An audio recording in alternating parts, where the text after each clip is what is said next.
I'm Thad Brown along with Carl Jones. This is Let's Talk Ball, the weekly recap of each Bills game via the X's and O's, taking a look at the All-22 film version. Today we're talking about Bills and Dolphins in Buffalo. The game Buffalo won 32-29 in the game in the snow. And Carl, I think I'm going to start this one on defense, because two of the main guys that a lot of people have been watching lately both play the same position, corner for the Bills. On one side, you've got Tre White, still recovering from the ACL injury. And then on the other side, in this game, you had a rotation between Dane Jackson and Kaiir Elam, the first rounder who was benched 2 weeks ago, or 2 weeks before that, and then didn't play barely at all, although he was active the week after, finally got some playing time again. And I know the Bills fan base is, I'm going to say, desperate for him to be good because they really have not had an answer at that other corner spot. And he, as a first-round pick with size and speed, certainly has the highest upside of the Dane Jackson, Xavier Rhodes, Christian Benford group. So let's talk about what these two guys did in this game, you being a Division I corner, with good expertise in this area. My read on both guys, and let's actually do one at a time. We'll start with Tre White. I thought Tre White in this game, you saw a good amount of elite play. There were 2 or 3 plays where I went, wow, that is all-pro Tre there. Now, there were also 2 or 3 plays where he got burnt so bad there were streak marks, he got fried. Little of that is Tyreek Hill and Jalen Waddle. They do that to everybody. And a little of that probably is Tre not being where he needs to be on a consistent basis. But I was encouraged because at least we saw that the elite level is there and can be brought out at times, if not consistently. And it was a variety of different routes and things that he was doing out there. It wasn't just press man-to-man where he early in the game got his hands on Tyreek Hill and got the PBU early on. Sometimes he was playing off coverage and making plays. Sometimes he was playing a little bit of zone. So it was encouraging to see it was in a variety of different ways. But even on the misses, I'm encouraged when a guy, even on the Tyreek Hill play like that, it was a quick the touchdown throw. He just didn't get his hands on Tyreek Hill. I don't care who you are. You miss on Tyreek Hill. It's done. Yep. Let's go to the sideline. Hey, coach, I didn't get my hands on him. Okay, bet. We'll go figure it next play, right? So that was encouraging to see that the mistakes are correctable, much easier to fix. And the highs, man, he had 3 PBUs, the most he's had since 2019. Now, I'm not saying he's as good as he was back then or nothing like that, but it's clearly the ball production is there. He's getting more comfortable. The swagger's out there. I remember the one celebration acting like he's strapping someone down. I loved it all. He's been confident the past few weeks, but finally his play on the field is matching up to it. So let's go to Elam now, the first rounder who played a little less than 50% of the snaps, had 18 coverage snaps, and I think a lot of people on Twitter have seen the stats, had 4 balls thrown his way, 2 for completions for 12 yards, whatever it was. I thought he was okay. Nothing special. There were the first pass breakup that a lot of people point to as a good play. Tyreek Hill on the sideline, second quarter. Off the line, he doesn't get his hands on him. We talked about what happens when you miss hands on Tyreek Hill. Hill is open, not by a lot, but NFL open. There's pressure into his face. The ball comes out late, and Elam gets a pass breakup. There was another play down the field. Elam's in a cover 4 technique, look like an outside press, outside leverage, and Tyreek Hill gets behind him and makes a fairly mundane catch. Elam got back and contested it a little bit, but Hill was open by so much it didn't matter. I didn't think Elam was bad by any stretch. I thought this was probably one of his better games, but the bar with Elam, as with all these other corners, not named Tre White, has been pretty low. So, to me, I come away from this game, okay, fine. I don't mind running you out again next game. I didn't see anything on there that says you need to be the full-time starter, but it was, I don't want to say meh, because that makes it seem like, there wasn't anything good. There were decent things, but nothing special, nothing terrible from this game. I would just say step in the right direction. That's a good way to put it, yeah. The benching is obviously a concern, a red alarm, especially with the play at CB2 opposite of Tre White the past month or so. We're like, man, we need anything over there from a Bills fan perspective. So like you said, Bills fans are a little desperate when they see anyone opposite of Tre White making some plays. Yeah. You're going to gas it up a little bit. And, he was benched and didn't play a little too much after that. But it was a little not concerning. It was, I guess, a good thing to see that he did make a couple plays on the ball considering where he came from, In terms of this season. In terms of this season, because I know what it's like playing that position where your confidence is shattered. And you spoke with him earlier today with this being recorded on Wednesday about his confidence and about how, he was a little tense out there and playing a little bit loose now. So I understand where that mindset comes into play a little bit. So that is encouraging to see.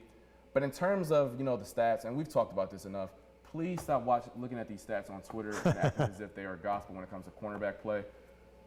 Sauce Gardner is a great example of that. He's probably a top 5 corner in this league already, and I don't know if he got targeted last week against the Lions. He did not actually. So that goes to show you that for that specific position, please stop looking at statistics. Okay, it's not a good indicator of your play on the ball. Having said that, I don't think he was bad.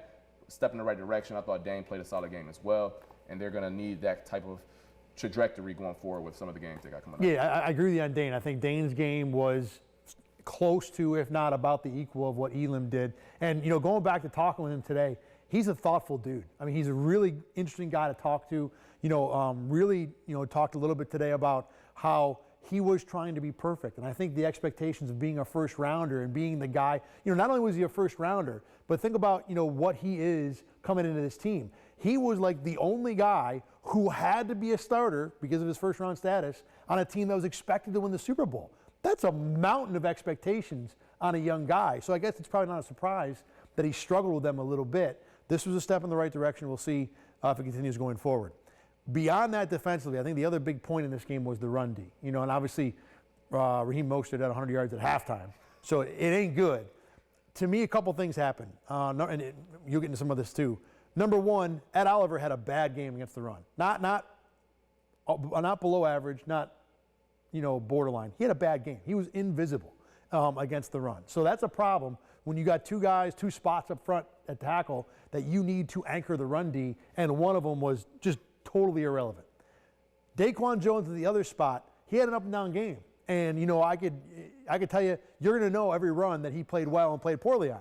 Because the ones he got blocked, that went for 8 to 10 or 60. The ones where he played well, they stopped it for 0 or 1. So really the Bills' run D to me went as Jones went. And Jones has been a great player for the Bills. Look, this is a good Miami offense, a better than you'd think line. So I think it's reasonable to think he'd lose some reps here and there.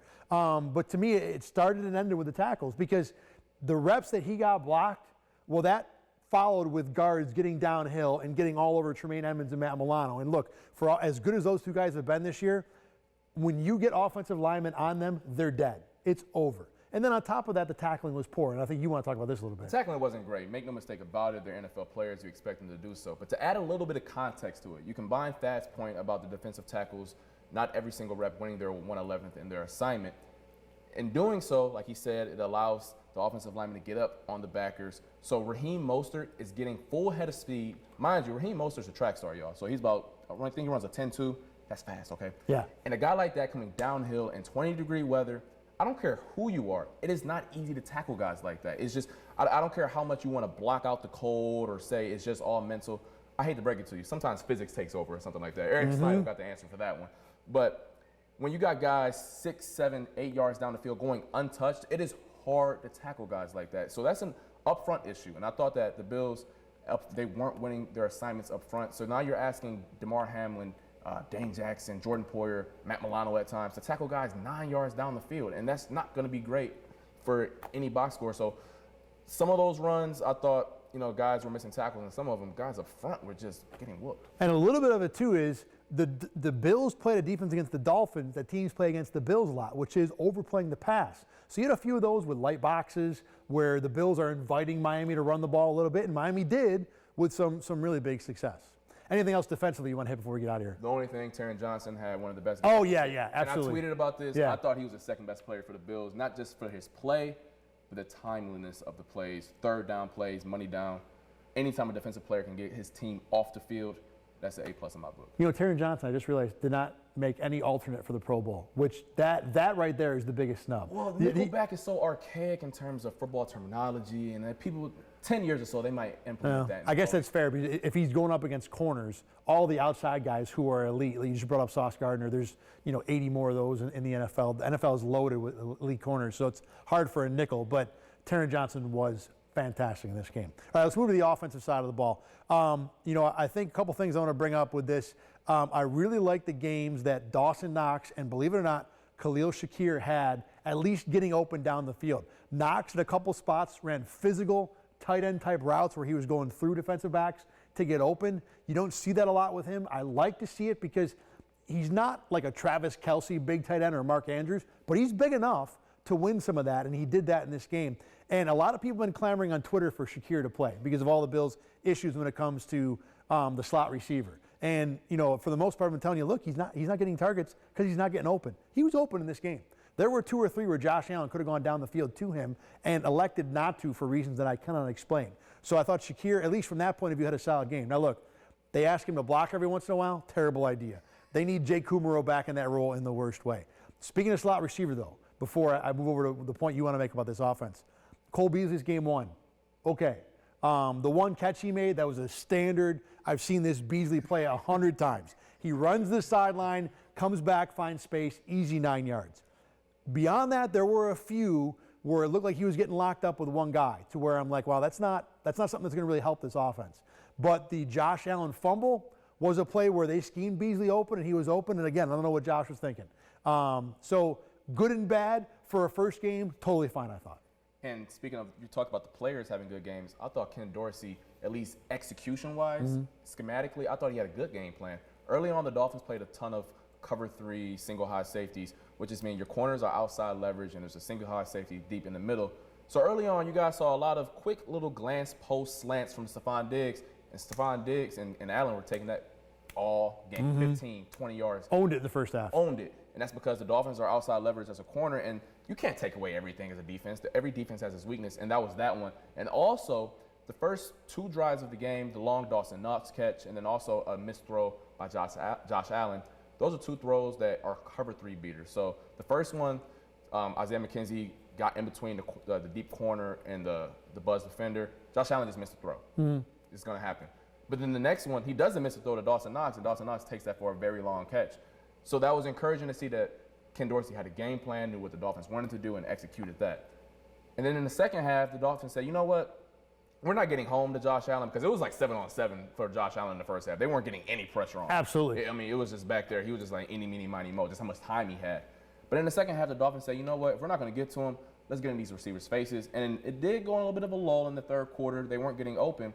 So Ken Dorsey said, you know what? If everyone's going to have their back turned to Josh Allen, let's just run a QB run, and Josh Allen's going to take off down the sideline for a 45-yard run. I think Josh Allen ran like a 4.7 at the combine. He looked like 4.5 on that run. That was a fast run. I agree. I agree. So I was encouraged to see Ken Dorsey had answers for some of the things that the Dolphins wanted to do defensively. And, at this level, and at the level the Bills are going to see in January, that cat and mouse game is going to be the difference in a lot of cases about who wins and who loses. So for Dorsey to win this one, I think is very good. And go back to what seemed to go right or for the Dolphins and wrong for the Bills in the third quarter. You talk about the Dolphins going with more press man. They seem to succeed more there too. Sometimes it's, we talk about styles make fights. In this case, this fight, when the Dolphins went press man, that was something that they could have success with against the Bills receivers, at least for a quarter, So give Miami credit for finding something. The other thing that I want to point out, and this goes back to how the Bills did, Jalen Phillips in the third quarter in particular was a terror. The second-year pass rusher was all over the field, and although he generally is an end, they used him at tackle on multiple times, and multiple occasions they used him against Roger Saffold. And he whooped Saffold at least 3 different times in that third quarter. They also used him against Spencer Brown. He won a little bit there. Both Saffold and Brown, although in the first half, we talked about Josh Allen having all day, the O-line gets some of the credit for that too. They were very good. In the third quarter, when Phillips decided to start eating, man, he was feasting on whoever was on the other side of him. And then, of course, Mitch Morse gets hurt, so you put, Van Roten and Questenberry in the middle. You're down a guy. That made it even worse. So, again, Roger Saffold, we've talked about the guards in this spot a few times. Early on, really good. Third quarter and after that, big question marks. Yeah, big question marks. But the big guys, I thought on the last 2 drives of the game, the best Bills run this entire year has been when they've been in space and they can pull people and move. The last 2 drives of the game, I believe the last drive in particular, they pulled a guard or a tackle on 3 straight plays, and that's where the Bills walked down the field to get into field goal range. The Bills' best play this year has been that, and they executed it when they needed it most. And that's been one of the things that's been good about this run game late. You talk about that situationally a little bit. For me, and it continued in this game, the third and short runs. Devin Singletary continues to convert third and short. And then the more times they're able to do that without Josh Allen taking 18 hits, the better off, A, their quarterback's long-term health is going to be, but B, I think it develops confidence with the offense and Singletary that, look, we can convert this way. And there was one where the Dolphins out-schemed Buffalo and had a free shot with a DB, and Singletary just powered past the guy. Exactly. Ran right through him. Yeah. I love that. And you wouldn't, you don't think of, Devin Singletary as Larry Zonka or Christian Okoye or something like that, but in that case, he did enough to get the first down. So, situationally, run-wise, they may not be a great running team beyond Josh Allen, but situationally, they've been getting it done. 100%. And you're going to look at the stats and say, man, they ran the ball well. Yeah, I don't know about that. Yeah, right. But when they needed it most, they got the job done on that part of the game. Anything else offensively you want to point out? No, I just thought Ken Dorsey played well. Dawson Knox, finally showing that he's an athletic guy and he uses athleticism, and that was encouraging to see. Stephon Diggs remains good also, by the way. Yeah, real good. All right. Please click on something else here at RochesterFirst.com. For Carl Jones, I'm Thad Brown. Thanks for listening and watching to Let's Talk Ball.